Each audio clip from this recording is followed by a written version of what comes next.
मेरे कक्षा 12 के प्यारे छात्र छात्राओं, स्वागत है आपका हमारे YouTube channel SK point coaching classes में। बच्चों, मैं सुशील कुमार प्रजापति।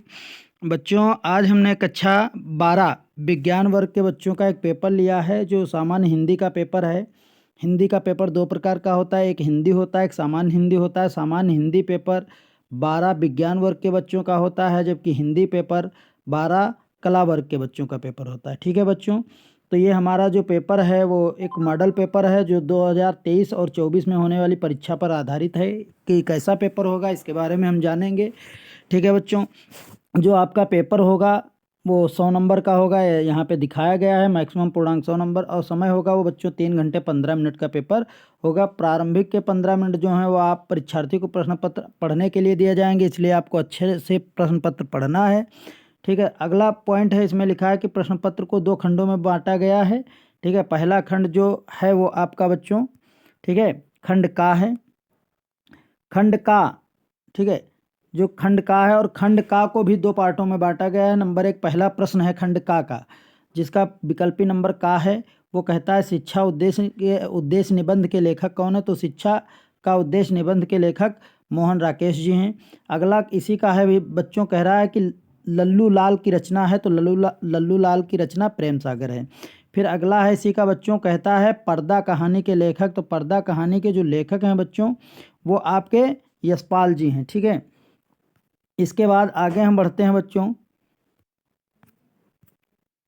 आगे बढ़ते हैं।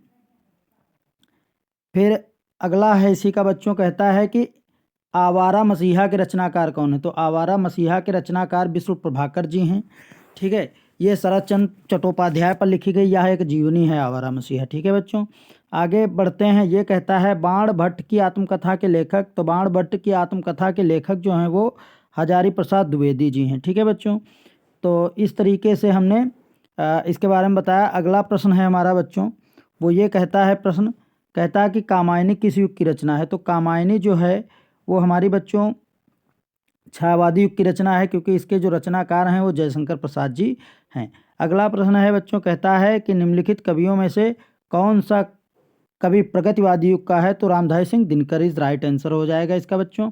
अगला कहता है कि तार सप्तक का प्रकाशन वर्ष सन 1943, सन 1943 से तार सप्तक का प्रकाशन प्रारंभ हुआ था बच्चों। ठीक है, इसके जो संपादक हैं तार सप्तक के वो सच्चिदानंद हीरानंद वात्स्यायन अज्ञे जी हैं, इसलिए इसका जो आंसर हो जाएगा 1943 सही हो जाएगा तार सप्तक का। ठीक है बच्चों, अगला कहता है द्विवेदी युग की रचना नहीं है, तो द्विवेदी युग की कौन सी रचना नहीं है? तो साकेत साकेत भी द्विवेदी युग की है, प्रवास भी है, भारत भारती भी है, इसलिए कामायनी द्विवेदी युग की रचना नहीं है। ठीक है बच्चों, तो ये कामायनी इसका राइट आंसर हो जाएगा। आगे बढ़ते हैं बच्चों, आगे कहता है कि अष्टछाप के कवियों का संबंध है भक्ति काल की किस धारा से है? ठीक है, तो वो कृष्ण भक्ति काव्य धारा से है। ठीक है बच्चों, कृष्ण भक्ति शाखा से अष्टछाप के कवियों का समावेश है। अष्टछाप जो है वो गोस्वामी विट्ठल नाथ ने लिखी है, इसमें 8 कवियों का समावेश है। ठीक है बच्चों, आगे बढ़ते हैं। अगला हमारा प्रश्न दिया हुआ है बच्चों, कहता है दिए गए गद्यांश पर आधारित निम्नलिखित प्रश्नों का उत्तर दीजिए। ठीक है, तो इसमें देखो बच्चों, जैसा कि हम आपको दिखाते हैं कि पहले एक दिया है, फिर अथवा दिया है, अथवा के बाद फिर एक गद्यांश दिया है, तो इसमें 2 दिए हैं, लेकिन 2 में से आपको करना कितना है? सिर्फ एक करना होता है बच्चों, क्योंकि बीच में जो है देखो अथवा का निशान लगा हुआ है, यहाँ पे आप देख सकते हैं। ठीक है, तो अथवा का मतलब है इसको 2 पार्टों में डिवाइड किया गया है, तो इसलिए यहाँ पे आपको एक ही करना है। ठीक है बच्चों, देख सकते हैं आप, जैसे इसको हमने लिया है, तो पहला गद्यांश दिया है, धरती माता की कोख में जो अमूल्य निधियां भरी हैं जिनके कारण वह वसुंधरा कहलाती है, उससे कौन परिचित नहीं होना चाहेगा? ठीक है, लाखों करोड़ों वर्षों से अनेक प्रकार की धातुओं को पृथ्वी को पीस पीस कर अगणित प्रकार से मिट्टियों और पृथ्वी के देहों को सजाया गया है, यानी इस प्रकार से पृथ्वी को सजाया गया है।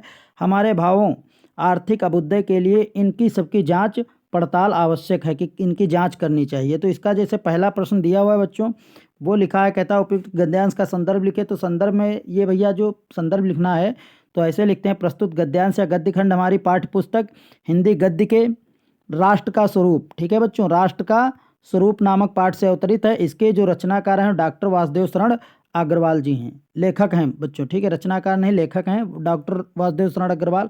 अगला कहता है कि धरती वसुंधरा क्यों कहलाती है? तो धरती वसुंधरा इसीलिए कहलाती है, यहाँ पे आप देख सकते हैं बच्चों इसका आंसर दिया हुआ है। ठीक है, धरती वसुंधरा, धरती माता की कोख में जो अमूल्य निधियाँ भरी हैं जिनके कारण वह वसुंधरा कहलाती है। ठीक है बच्चों, तो यहाँ पे आप इसका आंसर देख सकते हैं। तो इसलिए इसका लिखा है कि धरती वसुंधरा क्यों कहलाती है? तो धरती वसुंधरा इसीलिए कहलाती है क्योंकि इसकी कोख में अमूल्य निधियाँ भरी हुई हैं। ठीक है, फिर लिखा है रेखांकित अंश की व्याख्या कीजिए। तो हमको सिर्फ रेखांकित अंश की व्याख्या करना है बच्चों। तो जैसे रेखांकित अंश देख सकते हैं, ये अंडरलाइन किया गया है यहाँ तक, तो इसी की हमको व्याख्या करना है। ठीक है, तो इसकी व्याख्या में हम यही लिखेंगे, बढ़ा चढ़ा के कुछ लिखते हैं। तो इसमें लिखा है रेखांकित अंश की व्याख्या कीजिए, तो उसमें हम लिखते हैं बच्चों कि धरती माता की कोख में जो अमूल्य निधियाँ भरी, यानी कि लेखक कहता है कि धरती माता की गर्भ में अनेक, ठीक है, अमूल्य निधियाँ भरी हैं जिनके कारण वसुंधरा क्या है? धरती वसुंधरा जो है धरती वसुंधरा कहलाती है। उसमें कौन परिचित नहीं होना चाहेगा? यानी कि उन ठीक है अमूल्य निधियों से कौन परिचित होना नहीं चाहेगा। ठीक है बच्चों, तो इस ये दिया हुआ कि उन अमूल्य निधियों से कौन परिचित नहीं होना चाहेगा।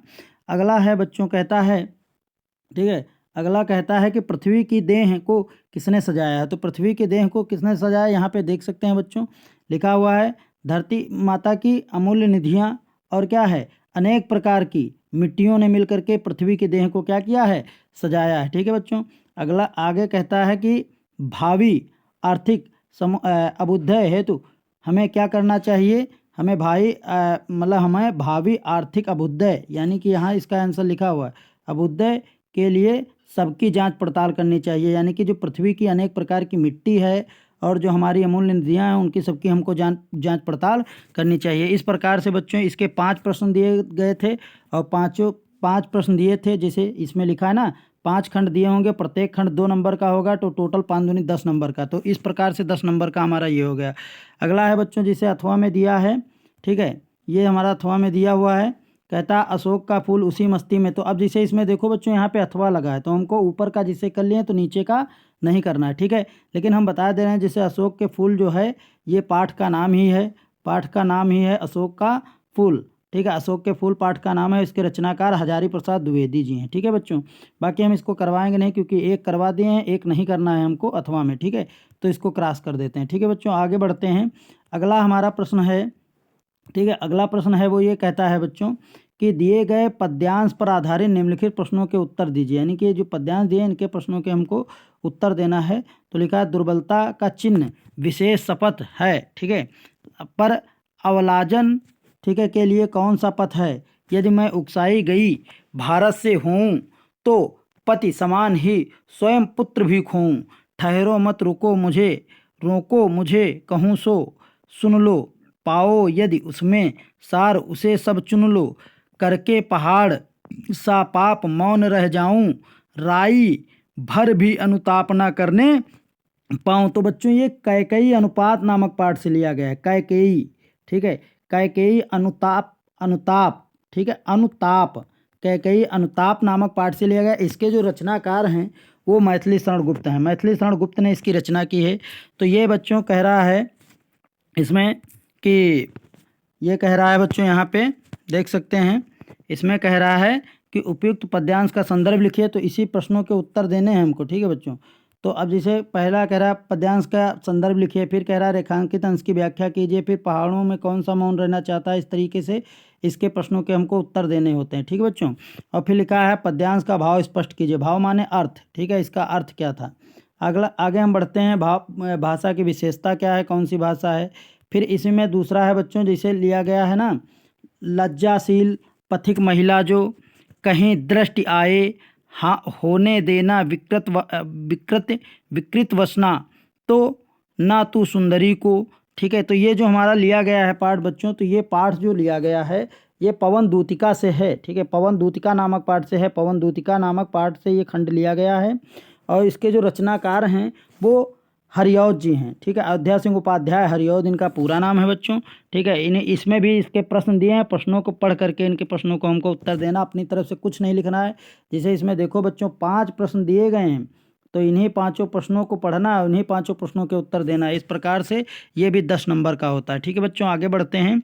अगला कहता है निम्नलिखित में से किसी एक लेखक का साहित्यिक परिचय देते हुए उनकी प्रमुख रचनाओं पर प्रकाश डालिए। यानी साहित्यिक परिचय देना है, उनकी जो रचनाएं उन पर प्रकाश डालना है। जैसे प्रकाश डालने का मतलब है उनकी रचनाएं लिखना है। ठीक है बच्चों, जैसे लिखा हजारी प्रसाद द्विवेदी का जीवन परिचय लिखिए, चाहे एपीजे अब्दुल कलाम का लिखिए, चाहे वासुदेव शरण अग्रवाल का लिखिए।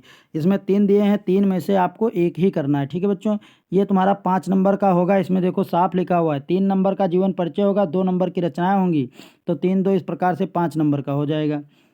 ठीक है बच्चों, आगे हम बढ़ते हैं। अगला है हमारा, लिखा है निम्नलिखित में से किसी एक कवि का साहित्यिक परिचय देते हुए उनकी रचनाओं पर प्रकाश डालिए। ठीक है, तो इसमें जो जीवन परिचय होगा कवि का वो 3 नंबर का होगा, रचनाएं 2 नंबर की होंगी, टोटल 5 नंबर का हो जाएगा। इसमें आपको दिया है मैथिली शरण गुप्त, सुमित्रानंदन पंत और रामधारी सिंह दिनकर। ये बहुत इंपॉर्टेंट है, मस्ट इंपॉर्टेंट। ठीक है बच्चों, ये बहुत ही इंपॉर्टेंट है, आप इन्हीं को तैयार करिएगा। फिर ये लिखा है प्रश्न नंबर 6 लिखा है जो ये 5 नंबर का है बच्चों। ठीक है, इसमें लिखा है कि बहादुर या पंचलाइट कहानी के उद्देश्य पर प्रकाश डालिए, यानी कि बहादुर और पंचलाइट कहानी जो है वो लिखना है। लिखा है शब्द सीमा कितना है, 80 नंबर से कम शब्द नहीं होने चाहिए, 80 शब्दों से कम में इसका सारांश नहीं होना चाहिए। पंचलाइट या बहादुर 2 में से एक करनी है, अथवा लगा है इसमें इसीलिए इसमें से एक सिर्फ करना है। ठीक है बच्चों, आगे बढ़ते हैं। अथवा फिर दिया हुआ है, फिर लिखा है ध्रुव कहानी। ठीक है, ध्रुव यात्रा की कहानी की कथा वस्तु पर प्रकाश, चाहे इसमें से दोनों में से यानी बहादुर या पंचलाइट में से एक करिए और चाहे ध्रुव यात्रा करिए। ठीक है, ये नहीं 3 है, तीनों में से एक ही करना है और 5 नंबर में है। ठीक है, 80 शब्दों में उत्तर देना है। आगे बढ़ते हैं बच्चों। फिर कहता है स्वपठित खंड काव्य के आधार पर किसी एक खंड काव्य के प्रश्नों के उत्तर दीजिए। ठीक है, तो इसमें जैसे ये हमारा दिया हुआ है बच्चों, हमारा जो इसमें खंड काव्य होगा वो हमारा एक ही खंड काव्य है, आलोक व्रत खंड काव्य। यहाँ ठीक है, आलोक व्रत खंड काव्य है। इसके 2 प्रश्न दिए हुए हैं यहाँ पे। कह रहा आलोक व्रत खंड काव्य के नायक कौन है, तो नायक जो है महात्मा गांधी हैं। ठीक है बच्चों, याद रखना है महात्मा गांधी है, और इनके या तो इनकी कथा वस्तु पर प्रकाश डालना है। ठीक है, कथा वस्तु लिखनी, बाकी कोई भी नहीं करना है। जैसे बाकी जो हमारा दिया हुआ है कह सकते हैं आपका, जैसे रस्मरथ वगैरह दिया है, रस्मरथ है, तो ये कुछ नहीं करना है। ठीक है, ये कुछ हमको नहीं करना है। ठीक है, हमको सिर्फ आलोक व्रत खंड का भी करना है। फिर आगे बच्चों दिया है हमारा, दिए गए संस्कृत गद्यांश। ठीक है, संस्कृत गद्यांश का हिंदी संदर्भ सहित हिंदी में अनुवाद कीजिए। ठीक है, तो इसको पढ़ना है और इसके ठीक है इसका संदर्भ लिखना है और हिंदी में इनके अनुवाद करना है। 2 दिए हैं, 2 में से एक ही करना है। ठीक है बच्चों, ये 7 नंबर का है, यानी संदर्भ 2 नंबर का होगा, अनुवाद 5 नंबर का होगा, 5 2 टोटल 7 नंबर का हो जाएगा। ठीक है बच्चों, आगे बढ़ते हैं। फिर कहता है कि दिए गए पद्यांशों में से किसी एक का संदर्भ सहित हिंदी में अनुवाद कीजिए, यानी कि काव्य दिया, पद्यांश दिया है। ठीक है, तो ये भी 7 नंबर का है। इसमें जो वो इसका प्रसंग होगा वो 2 नंबर का होगा, अनुवाद 5 नंबर का होगा, टोटल 7 नंबर का हो जाएगा। ठीक है, तो इसमें 2 दिए हैं, 2 में से एक ही करना होता है। ठीक बच्चों, इसका ध्यान रखना है आप लोगों को। आगे बढ़ते हैं बच्चों। आगे दिया हुआ है हमारा कि निम्नलिखित मुहावरों में से किसी एक का अर्थ लिखकर वाक्य का प्रयोग कीजिए, यानी कि ये आपको मुहावरे दिए हैं।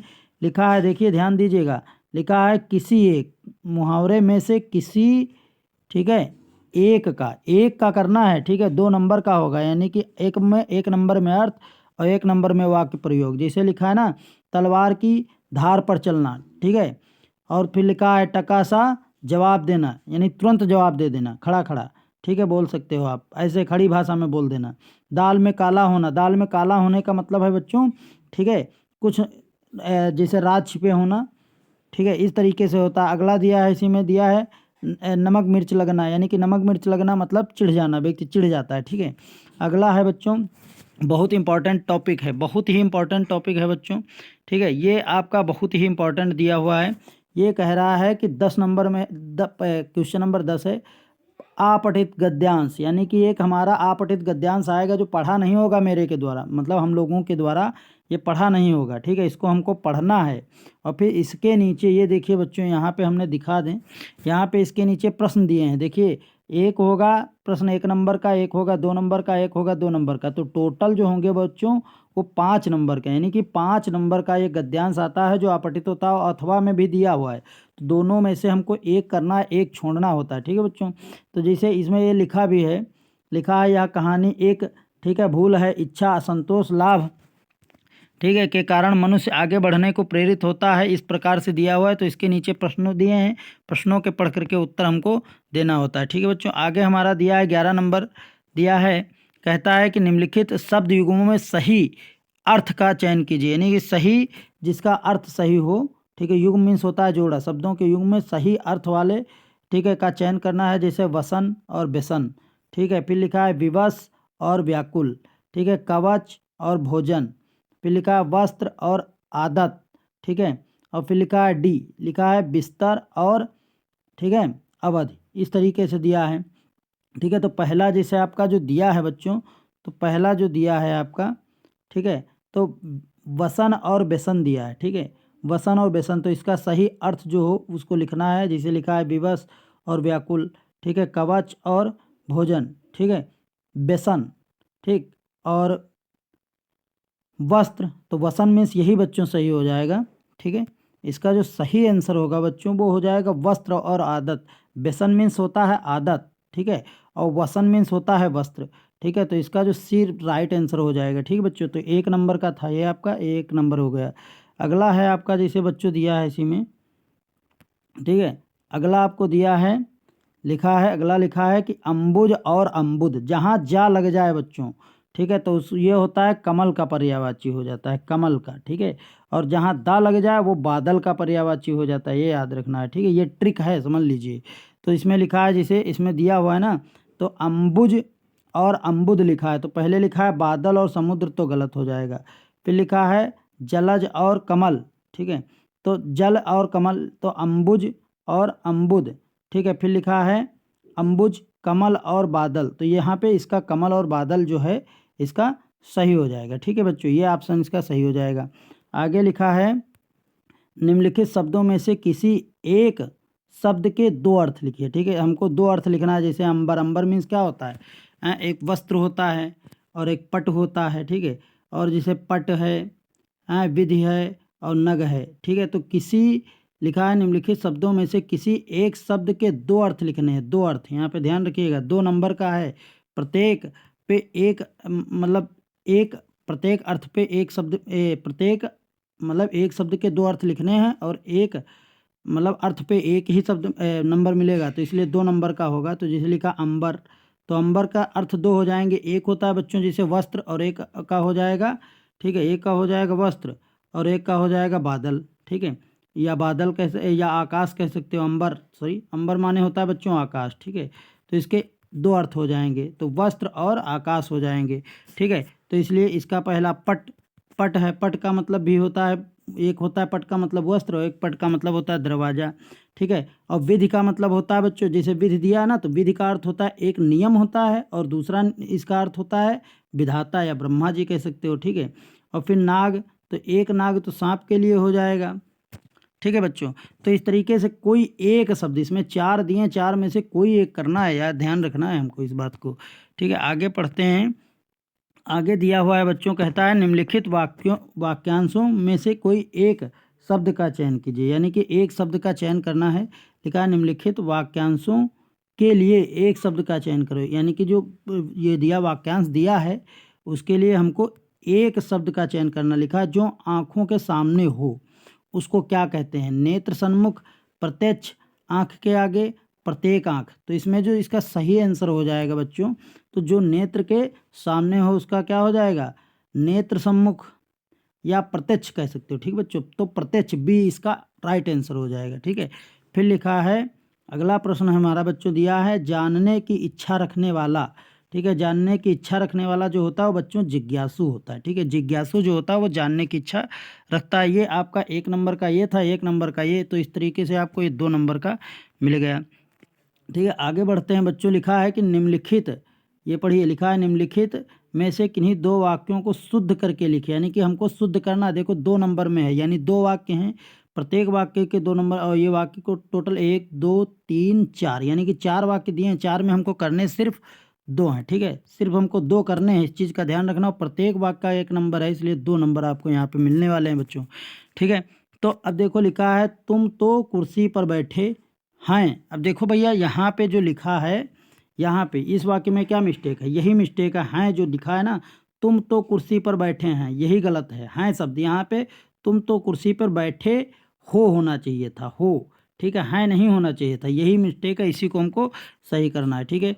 अगला लिखा है बच्चों, लिखा है कि 2 नंबर का लिखा है इस सरोवर में अनेकों कमल खिले हैं, अनेकों, तो अनेकों ही शब्द मिस्टेक है, ठीक है। इस सरोवर में अनेक कमल खिले हैं, बाकी सब ठीक है, अनेकों शब्द की जगह अनेक होना चाहिए था, ठीक है बच्चों। अगला है, इसी में लिखा है सम्मेलन में कवित्री ने भाग लिया। तो सम्मेलन में, ठीक है, कवियत्री होता है, ठीक है, कवियत्री ने भाग लिया। तो जो सम्मेलन में कवियत्री ने भाग लिया, ठीक है, तो इसका जो सही हो जाएगा, तो इसमें दो ही करने हैं, ठीक बच्चों।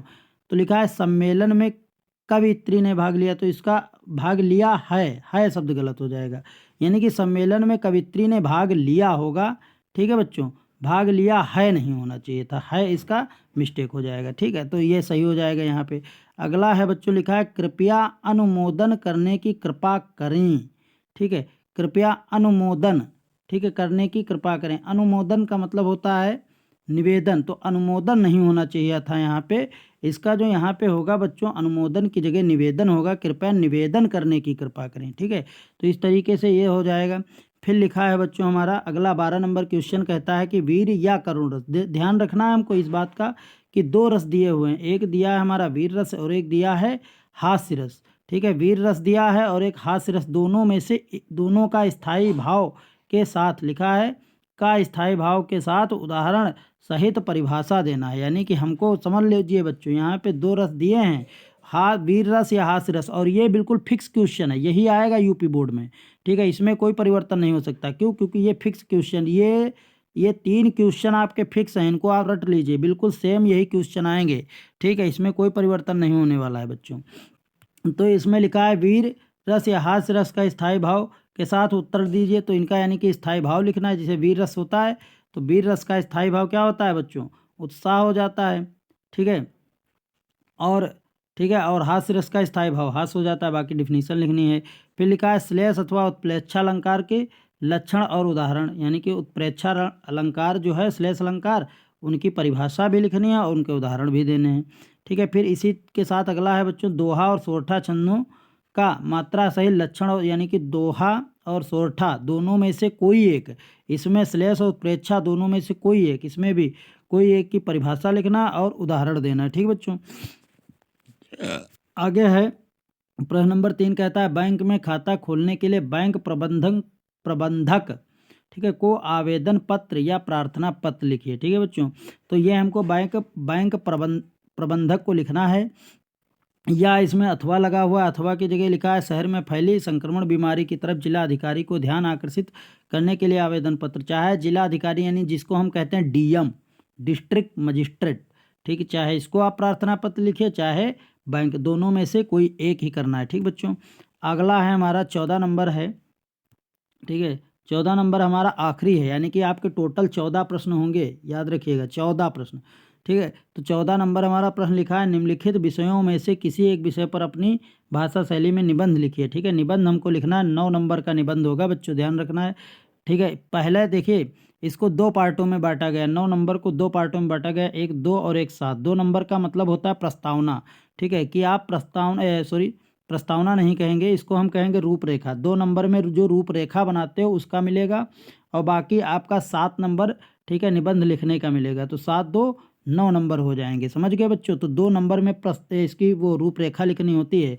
तो लिखा है, पहला है आपका देश में बेरोजगारी की समस्या, आतंकवाद की समस्या समाधान, या वृक्षारोपण का महत्व, या विद्यार्थी में राजनीति, ठीक है, या देश की समृद्धि और विकास में समाचार पत्रों की भूमिका। इतने में से कोई एक करना है, ठीक है बच्चों, कोई एक। इसमें साफ साफ लिखा है किसी एक, ठीक है, कि भाषा शैली पर निबंध में निबंध लिखना है, ठीक है बच्चों। तो आपको ये वीडियो कैसा लगा आप लोग हमें कमेंट में ज़रूर बताएं, और हमारे YouTube channel SK point coaching classes को, ठीक है, पॉइंट कोचिंग क्लासेस को सब्सक्राइब करें, और इस वीडियो को लाइक करें, और कमेंट में बताएं कि ये वीडियो आपको कैसा लगा है।